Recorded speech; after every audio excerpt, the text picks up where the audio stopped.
Hi everyone.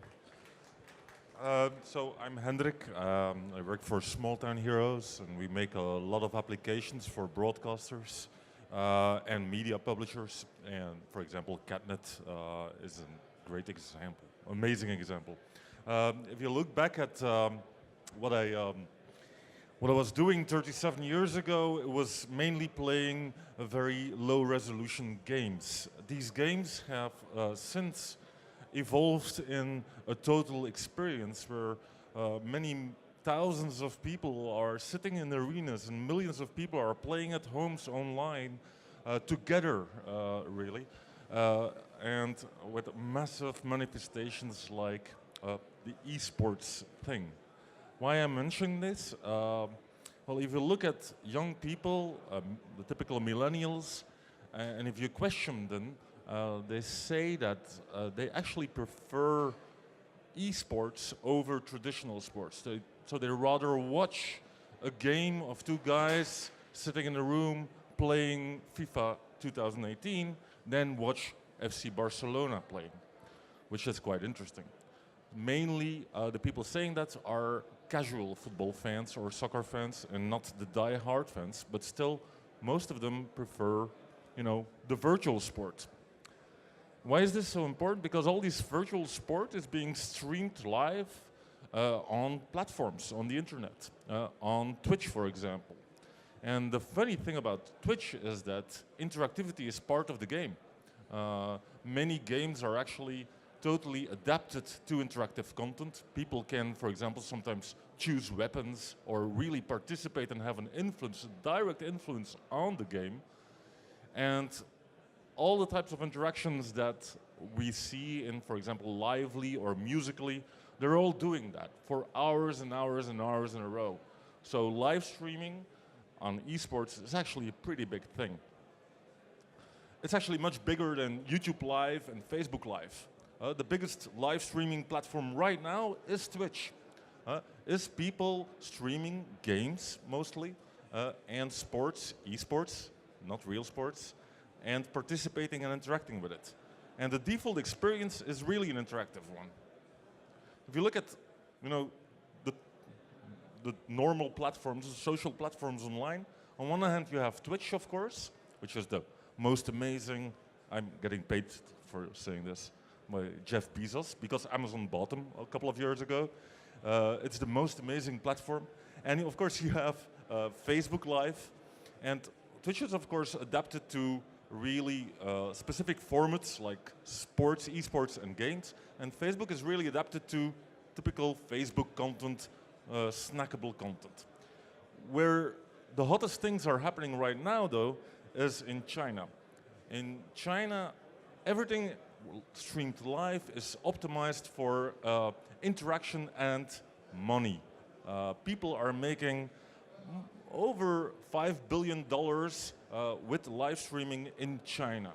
How do they do that? All the live streams are integrated with in-stream buying. They can buy real goods, they can buy virtual goods, from little stickers to a little avatar that they can throw over the screen. And it's pretty amazing to see that. If you look at the landscape today, I'm telling a little bit more about China later. If you look at the whole broadcast landscape, on the one hand, of course, you have linear TV and you have on-demand, and you see the traditional broadcasters mainly in that space. VTM and 1 are, of course, are linear channels, and they have a really good performing on-demand counterpart. But if you look at the platforms, it gets really interesting. Facebook, of course, and YouTube and Snapchat are more in the creator-driven space, you could say, while Twitch is in the live space. But when it becomes really interesting is how these platforms move, how they are moving, and which domains they are moving into. For example, YouTube is moving in the on-demand space with YouTube Red. They're moving into the linear domain with YouTube TV, and they're doing live. So they're in all four quadrants, they're actually active with a particular product. Facebook Similarly, they just launched Facebook Watch, and they of course have Facebook Live, so they're moving in the social live experience, and they're moving in the on-demand experience. And it will not last very long, but they will also move into the linear live experience probably pretty soon, because they're buying all these sports rights. So it's pretty interesting to see what the next move for the traditional broadcasters is going to be.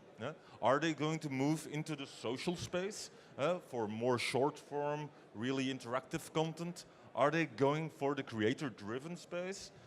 Because they're not so very active there right now. So there's quite a lot of opportunities and challenges. The big problem, of course, with the platforms, as we all know, is that they earn all the money. 80% actually of the revenue of ads on the internet goes to Google and Facebook, to YouTube and Facebook Live and Facebook Watch. That's quite of a big problem, actually. Talking about revenue, like I said before, in China, more money is made right now with live streaming than with games. And actually, much more money is being made with live streaming on the internet than with traditional TV. So, how they do it? They do it like this. They do it with overlay ads. They do it with small little pieces that come on the screen. Some examples are pretty, there's not much of a live stream left there. It's literally covered with interactive floods of content. The example down there in the lower right is actually a very popular format, live streaming format in Korea, where people eat as much as they can. So they're continuously live streaming food that they're eating, and the more, the better. This is not actually an example of a Chinese streaming platform. The big example is YouTube. YouTube is now experimenting with something called Super Chat, where they allow creators to earn money with live streaming. How do they do it? By their users who can pay money to have their comment pop up a little bit more in the chat stream. So to be a little bit more visible in the chat stream of a Facebook Live show. How much does it cost? It costs between $5 for a minute highlight during a stream up until $400. And that is how crazy YouTubers are making money with live streaming. Now, what are we doing in that space? Well, we of course have a big tradition of working together with the broadcasters, with people who earn a living with content. Not only the traditional broadcasters, but what they're doing is, sorry, let me have a look at an example. I'll give you an example. This is what we do for Catnet, for example. Catnet, of course, can't be on the platforms. They can't be on the social platforms because the age of the users is under 13, so they can't really register themselves on Facebook. So what we do is we provide a total live interactive experience within the touch points of Catnet.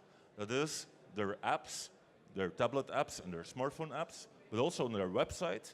And we integrate everything with their TV studio. So they can tell stories and go totally interactive online. People can send emojis. It's really adapted to children, of course. And we count those emojis, and they can use those emojis to create polls and stuff like that. And we create the total experience around it. And the thing for Catnet, what's most important is, of course, that they can control it, that they can moderate the chat. We don't want any, full chat. We want to make the brand and keep the brand kid safe, of course. So they can block users, and they can, hide messages in real time. And they can do all other really strange little things to control that total experience. How do we see it? We see that type of interaction and those type of formats, those live streaming formats that can be plugged into existing platforms. We're really focusing right now on 3 domains.